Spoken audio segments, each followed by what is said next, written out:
Welcome back to the shop, my friends. Steve here at SKS Hobbies, and recently I was sent over some awesome files from Daka Store and their upcoming Kickstarter, Torquemada's Inquisition. These are perfect proxies for Trench Crusade if you're looking for that Spanish flair. We have Inquisitional models and a bunch of conquistadors. And while I've been making custom bases, priming, and painting a lot of the infantry, in this video I'm going to show you how I painted Cortez's Comandante. If you want to check out the Kickstarter for these awesome minis, I'll be sure to put a link down below. The first thing to do with the mini is to give him a base, and because of his stature in the game, I'm going to be using 32mm. And even though the print comes out pretty good, I still do a little bit of sanding cleanup. And I'd like to make a custom base, so I'm going to be using some cork sheeting and coffee stir sticks. The reason I like using cork is because it can be easily torn with my fingers or pliers. And the coffee stir sticks look great as broken duck boards. I did print off a ton of skulls from Stormforge minis. They have free files over on my mini factory, and I'll be sure to link that down below as well. With my base pretty much roughed out, I can go ahead and glue the miniature down using some Bob Smith superglue. Vallejo brand thick mud is going to be applied to the cork surface using a well-worn brush. This stuff dries pretty fast, and the overall texture looks great. With the mini where it needs to be, I go ahead and tape off the base and I prime the surface with some self-etching primer. This is great for what's going to be the first color on the metal, Vallejo brand German Gray. And even though I'm going to be adding metallics in the end, the acrylics will act as a great base and the metallics can then be used to highlight. The paint is applied in 2 light coats using a No. 2 brush.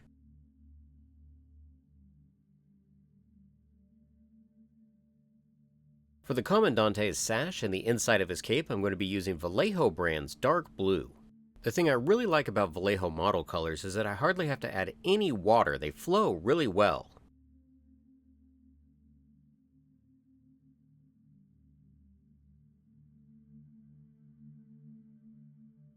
For his skirt, the base color that's going to be applied is Vallejo brand Dark Sand. 2 coats will be applied, one for coverage and one for highlights.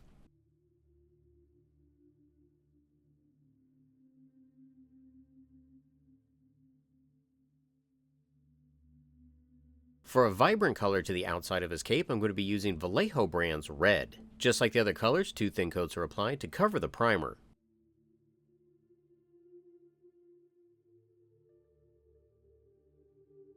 Now there's not a lot of leather on this particular model, but the sections that are painted with Vallejo brand's Flat Brown. This color just happens to be a little bit warmer than the standard brown.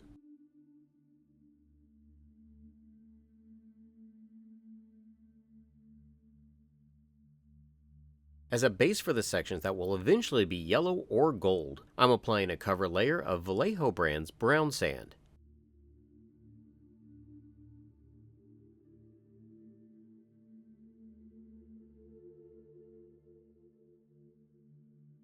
As a highlight on the metallics, I'm going to be applying some Vallejo brand's Medium Sea Gray. Now, like I'd mentioned in the beginning, I am going to be using metallics in the end as a highlight, but this is going to help lighten up these sections and make them more reflective. Now if you wanted to go with straight metallics, you could use Pro Acryl's Dark Silver as the base, and then Normal Silver as the highlight.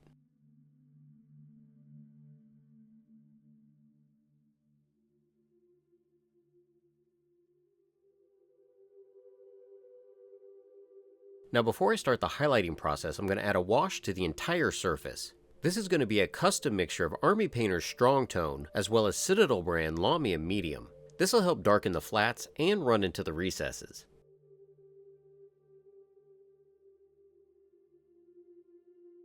And it does need to air dry for about 20 minutes.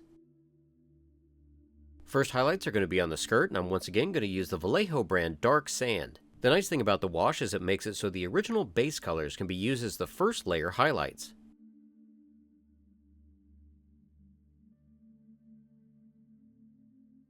Vallejo brand Flat Red is going to be used as the first level highlight layer on the Comandante's cape.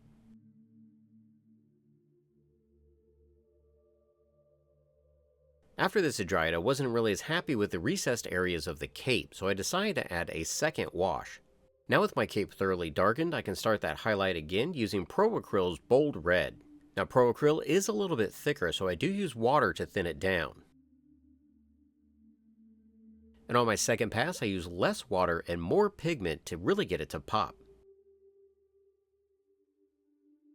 For his sash and cape, I decided to darken these up quite a bit. I thought they were just too light, so I used some Vallejo brand's dark Prussian blue.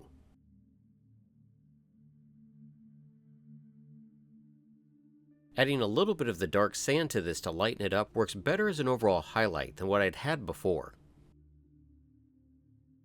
Now I can start to work on the metallics, and I add Pro Acryl Silver to all of the highlighted areas. Now notice I'm trying to leave the recessed areas that are in shadow untouched by the silver. I want the dark gray that I put down in the beginning to remain matte so that it's not reflective.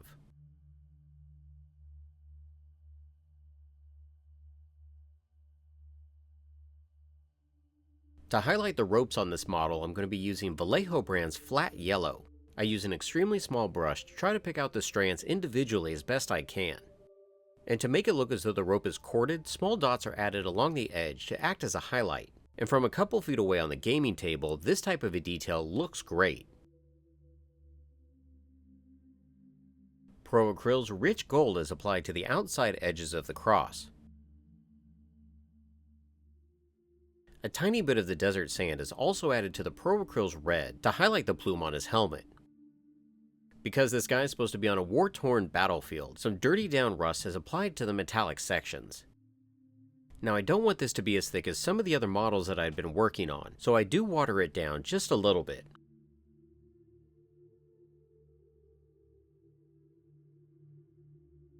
Once the rust had fully cured, I could then dry brush back over the highlighted areas using some Pro Acryl Silver. Now this won't be a full coverage because I want those previous layers to show through.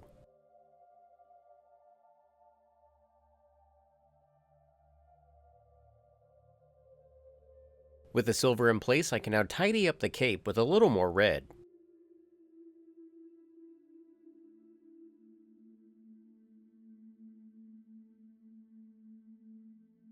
A couple of layers of watered down Vallejo brand bone white are used to highlight his skirt.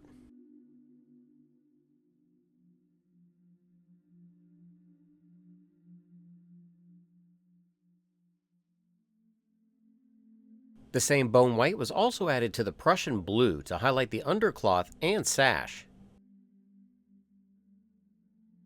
This was also dry brushed onto the leather parts to give it a weathered look. And to add some saturation back into these areas, Army Painter's Speed Paint Dark Wood was added. The speed paints work great for this application because it still allows the scratches to show through.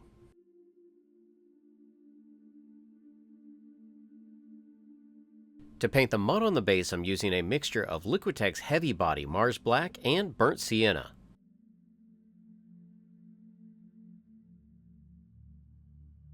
And using a very well-worn brush, this mixture is also stippled onto his boots and the hem of his cape. More of the Vallejo brand bone white can then be painted on as a base color for the skull. Some strong tone wash can then be applied to this, and then the bone white is once again re-established as the highlight.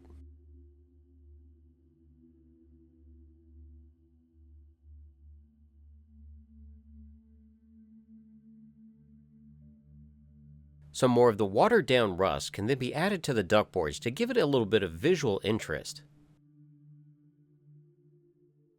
And to sell that mud effect, some Deco Art gloss varnish is going to be applied. This will continue to give it a wet look and is selectively applied to the mud and the duckboards.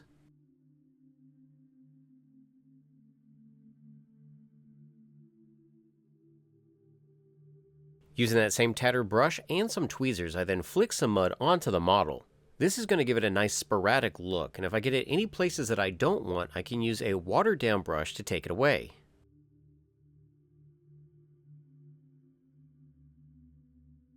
After the mud application, I did decide to add one final highlight layer to his cape, and that's because the cape is a fairly large area and it's pretty prominent. I want him to stand out on the battlefield.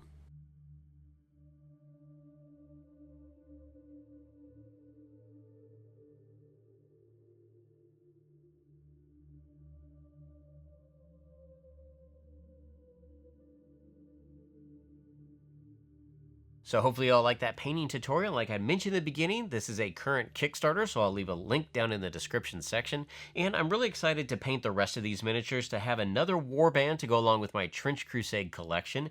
And as you can tell, I'm still trying to get my footing for the overall style that I want these tutorials to be. So if you have any comments, if there's things you like, things you don't like, be sure to leave those down below, and I'll see you next time.